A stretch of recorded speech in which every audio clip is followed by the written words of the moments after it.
Hi everybody, I hope you're having a lovely day. We talked previously about SACE results and moderation. This video focuses on scaling. If you haven't seen my first video on moderation, make sure that you watch it by clicking on a link someplace here. So let's say that a given student achieved A in EAL, A- in economics, A- in business innovation, B+ in physics, and C+ in chemistry. This student's lowest grade is C+, that they got in chemistry, and we can fairly say that this student's performance is far better in EAL, economics, and in business than in chemistry. So it's maybe because they are not interested as much in chemistry, or that it's a subject that they are simply not good at. But what if we had two students who taken the same combination of subjects and both students got their lowest grade in chemistry? We can still make the case that both students are simply not good at chemistry compared to the other subjects they have taken. And this is something that happens for a number of reasons.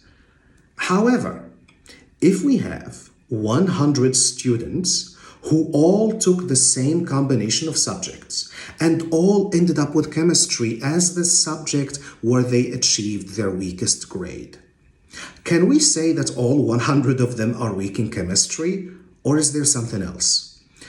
Well, let's leave this question on the side and let's investigate a different question.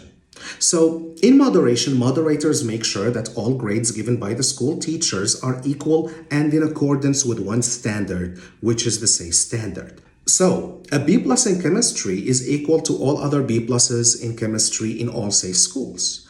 This is what moderation does. Once moderation is completed, we know that all assessments in a subject that achieved an A all have similar performance and feature similar evidence of learning in all SACE schools. However, does a B+ in chemistry equal a B+ in English? Or a B+ in visual arts or history? We know through moderation that all A's in specialist mathematics are equal. But is an A in specialist mathematics equal to an A in economics? And how can we even find that out? The answer to all the previous questions is scaling. While moderation is a process done by SACE board, scaling is done by SATAC. And this is what SATAC says regarding scaling. Scaling is a process that allows SATAC to compare the performance of students in every possible combination of SACE subjects. The data produced by scaling shows us how scores in one subject relate to scores in other subjects. SATAC uses the data to adjust or scale subject scores to enable fair and accurate comparison of students' performance. So, let's take this step by step and use an example of a student who achieved the same grade in all of their stage 2 subjects. This student got a B in EAL, B in business, B in chemistry, B in biology, and a B in mathematical methods. So, can we assume that achieving a B in EAL is equally challenging as a B in biology? Are all of these B's equal to each other? And again, how can we even find out? Well, what we should do is compare the grade achieved by our students to the subject average grade. Our student got a B in EAL. B was also the subject average, so our student's performance in EAL is an average performance. In business innovation, however, the subject's average is B+. Our student achieved a B, which is one level below average. In chemistry, the subject average is C, and our student got a B. This means that our student is 3 steps or 3 levels above subject average. And in biology, the student is 2 levels above average, but in mathematical methods, our student is 2 levels below the subject average, which is an A-. So, by comparing the grades a student achieved in a subject to that subject's average grade, we can clearly see that a B in biology shouldn't have the same value as a B in mathematical methods. That a B in biology is 2 steps above average, and our students performed excellently in the subject. While in mathematical methods, the B is 2 levels below average, and the students performed in this subject was weaker than most students who took mathematical methods. While this is not how scaling is calculated, this shows us that a grade in certain subjects does not always equal the same grade in other subjects. Let's now explore how SATAC does scaling. Let's say that in a given year, 300 students took chemistry in stage 2 and 400 students took economics in stage 2. Among these students, 100 students took both chemistry and economics in stage 2. SATAC calls these students common candidature.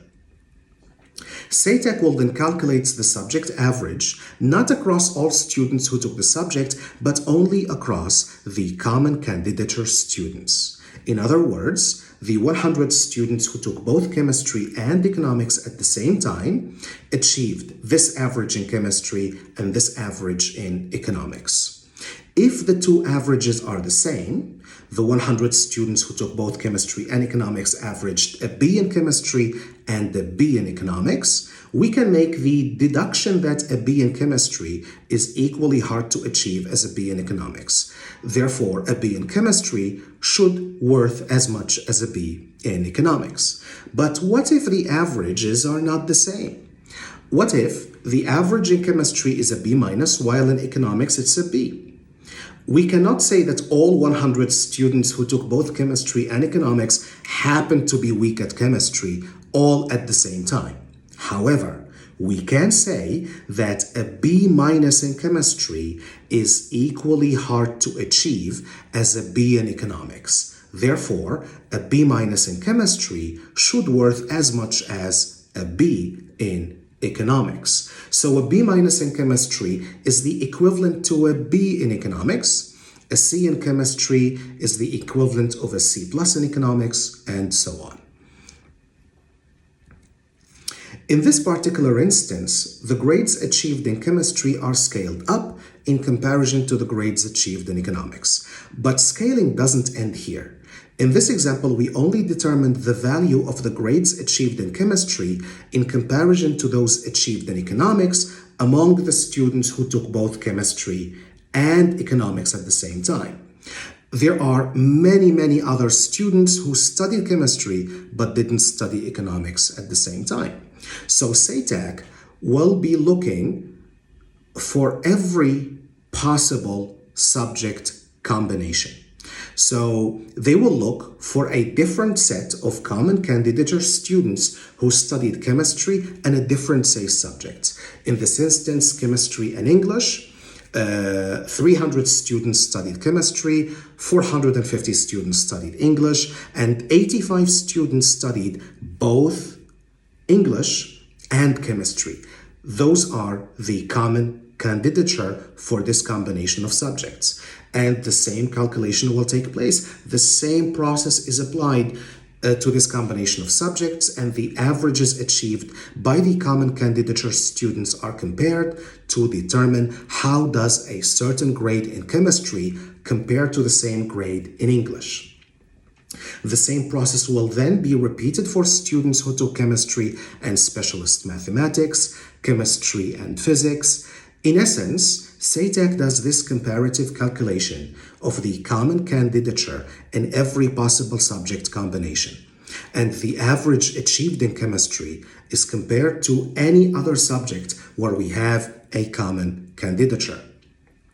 And there can be dozens and dozens of subject combinations: chemistry and creative arts, chemistry and Japanese continuous, chemistry and history, chemistry and biology, chemistry and drama, and the list goes on and on and on until every existing combination is included in the calculation. And every time chemistry's average varies from the other subject's average, that variation is measured and combined with all other variations. And by doing so, SATAC determines a scaled score for chemistry.